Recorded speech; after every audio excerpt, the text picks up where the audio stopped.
comes to camping on our streets, enough is enough. His new plan to end the homeless situation across our state. You could be eligible for a discount on your fire insurance. We're working for you today with tips and tricks on how to do just that. A push to add more security and technology along our San Diego coast to prevent smugglers from reaching our shores. This just hurts families. This just hurts kids. How federal funding cuts threaten San Diego's food system and food assistance programs. Following years of issues, including backlogged water bills and long wait times, the city's Public Utilities Department shares with us the drastic improvements they've made. First it was bark beetle for the Torrey Pines, now it's pitch canker. We'll take a look at the problems that's causing for the Torrey Pines. Spreading good cheer all year. The Frosties. Santa Claus is coming to town. CBS 8 News live at 6 starts right now. We begin tonight with a new plan to crack down on illegal encampments, not just here in San Diego County, but across the state. Governor Gavin Newsom released his plans today, telling cities that when it comes to ending homelessness, he's tired of funding failures. Good evening and thank you for joining us. I'm Carlo Cicchetto. I'm Marcella Lee. The governor also announced new funding specifically to house people with mental health and substance abuse issues. CBS 8's Steve Price watched the governor's announcement today. He's here to break it down and to tell us, Steve, the governor had some pretty strong words for elected leaders across the state. Marcella and Carla, without question, the governor very frustrated as he spoke today. You know, here in our county, we have more than 6,100 people who are unhoused, living out on our streets. It's not safe for them. It's not safe for people who walk by. And the governor says enough is enough. Despite efforts to clear out encampments across our county, there are still thousands of San Diegans living on our streets. No more excuses. Time to deliver. Governor Gavin Newsom says cities across the state have been given $27 billion to address homelessness. And while our numbers aren't getting worse, they're also not getting better. And he says that's not acceptable. I'm not interested anymore, period, full stop, of funding failure. I want to see real results. Today, the governor released what he's calling a model ordinance addressing encampments with urgency and dignity.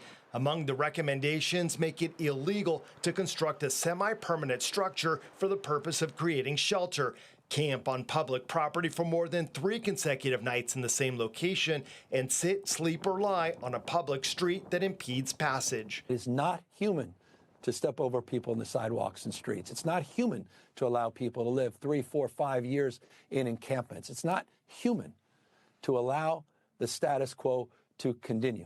The governor also announced $3.3 billion in funding for communities across the state to expand behavioral health housing and treatment options for mentally ill and homeless populations. The money will only go to cities with real plans for projects that can quickly get started, drawing praise from San Diego's Regional Task Force on Homelessness, which sent CBS 8 a statement saying, in part, focusing on safety, dignity, shelter, and permanent housing is the right way to address encampments.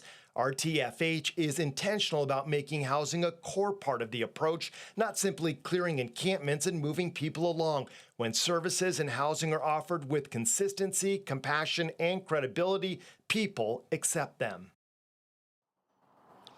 And that has been an issue, people accepting services and housing. The governor also added today that all of this needs to be done with compassion. Marcelo and Carlo, he said that people should not be arrested if there are no housing options available for them. We'll send it back to you in the studio. Steve. A busy University Heights intersection is getting renewed attention, not just from city leaders, but from the community pushing for change. Local officials joined traffic safety advocates and neighborhood groups today, saying improvements are needed at the intersection where El Cajon Boulevard connects with Park Boulevard and Normal Street. A petition asking for change has continued to grow with more than 9,000 signatures. Today, Councilmember Stephen Whitburn called on the city to perform a traffic study to help redesign the intersection. Confusing for drivers, it is dangerous for bicyclists, and it has proven deadly for pedestrians. We will continue to follow this story, and we'll check back with Councilmember Whitburn to see how the city responds. In the meantime, if you are interested in signing that petition called Stand Up for Safety, we have it on our website, cbs8.com. Living in San Diego County, we know all too well that fire season is now year-round, and that means so is the need for fire insurance. Tonight, we're working for you, breaking down what you can do to get coverage back if your policy was dropped. CBS 8's Alex Cheney joins us live with what he's learned today. Alex, some people may be eligible for a discount even, I understand. Yeah, that's exactly right. So Marcella and Carlo, here's what you're going to want to do. There are several ways to actually qualify to get a rebate, to get some money back on your fire insurance, and a company where if you maybe lost your coverage, you can get it again. And if you get this seal of approval, it's going to really help your chances. You're only as safe as your neighbors. Judy Harrington is the co-chair of the Kensington Fire Safe Council. She says her council has received several calls and emails from people who have lost their fire insurance and can only get it back if they take steps to harden their homes. I can do everything to my house, but if my neighbor has all kinds of plants right up to the house and, you know, old kind of vents that let embers in and then their house catches on fire, mine's going to go too. Things like concrete, or pavers, or granite. Amy lives down the street from Judy and is creating 5 feet of defensible space around her home, removing mulch from the front yard, and more. It would be great if the insurance companies would take a look at all the improvements we're making to our property, see that it's so much safer in case of a fire, and offer us a rebate. The California Department of Insurance requires insurance companies to offer discounts to homeowners who take steps to harden their homes. The Wildfire Prepared Home Program can make you eligible for discounts. You can sign up to have an evaluator come to your home. If you meet the requirements, you'll be given a certificate that is recognized by most insurance companies and be eligible for a discount. The amount depends on your provider. If you have the stamp of approval, you're 5 times more likely to get insured and then have, you know, it depends, everyone's different. So it can be a discount of, you know, $15 to $500. The California Fair Plan, which is fire insurance offered by the state instead of a private company, is also offering discounts for homeowners who harden their homes against wildfire. For more information on the Wildfire Prepared Home Program, I've included a link on our website at cbs8.com. Reporting live in Kearney Mesa, I'm Alex Cheney, CBS 8. Thank you, Alex. And remember, if there's something you would like us to look into, you can email us at workingforyou@cbs8.com. Congressman Mike Levin and other local leaders say more needs to be done to prevent boat smuggling tragedies off the coast of San Diego. This comes after a panga capsized off the coast of Torrey Pines State Beach last week, killing 3 people. CBS 8's Kelly Hessedal talked with the congressman about his proposal and shares new details about last week's deadly smuggling attempt.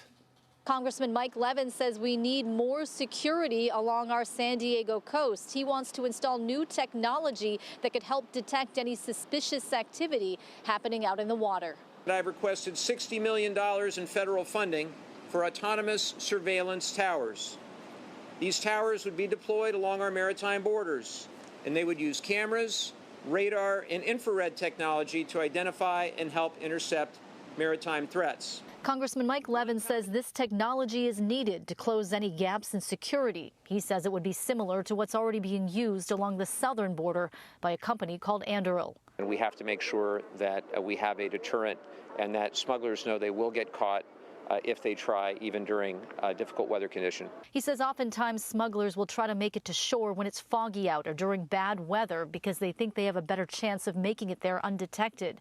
Last week off the coast of Torrey Pines State Beach, 3 people died after a ponga boat carrying 18 people overturned. Here's what he says he's learned since then. My understanding is that the smugglers told those on the vessel to take their life jackets off just before it overturned. So that they could reuse those life jackets, which is, if true, is just awful. I know the facts and circumstances of the case will come out in the coming weeks and months. Over the weekend, there was another suspected smuggling attempt at Wind and Sea Beach in La Jolla. Chief Lifeguard John Edelbrock. Almost every day there's some type of smuggling event, whether they're interdicted at sea or they're making it to land. There were 3 just last night that I got word of. So the numbers are are large, and it has been going on for a long time. Meanwhile, Congressman Levin is also pushing Congress to vote on a resolution that would double the range in which Customs and Border Patrol agents can operate at sea, from 12 nautical miles to 24 nautical miles. And meanwhile, Congressman Levin is getting criticism from Supervisor Jim Desmond, basically saying, why didn't Levin call for this kind of action years ago? Now, the congressman responded saying he's been pushing for this kind of thing for a very long time. He says he's voted in favor of increasing federal funding for border security every year. Kelly Hussedall, CBS 8. Thank you, Kelly. Meantime, Congressman Scott Peters joined local leaders at Feeding San Diego today to highlight how proposed federal cuts to food assistance programs will hurt local food banks. Feeding San Diego is already feeling the impacts after the cancellation of the Local Food Purchase Assistance Cooperative Agreement Program. That program provided money specifically to buy food from small to mid-size local farmers. Other similar assistance programs like SNAP are facing cuts as well. And as key House committees get ready to begin budget reconciliation legislation next week, Congressman Peters says the cuts won't do anything to address the nation's deficit. Cutting food assistance, cutting Medicaid, it's not about the deficit. It is really a cruel, cruel way to pay for tax cuts that people don't need. Feeding San Diego says anyone looking to help out can do so by donating money or their time to volunteer. House Republicans unveil their long-awaited tax plan. Those details still ahead. Plus, following years of issues like a backlog in bills, long wait times, and bills into the thousands for some customers, the City of San Diego's Public Utilities Department says it has made drastic improvements. We're working for you, breaking down what's changed. And the devastating impact wildfire smoke is having on communities across California. It was a hot weekend. We had record temperatures that were peaking across the county. Also talking about a little bit of a slip in temperatures going into Sunday, but more of a difference for today as well as tomorrow with the incoming storm system. Details are ahead.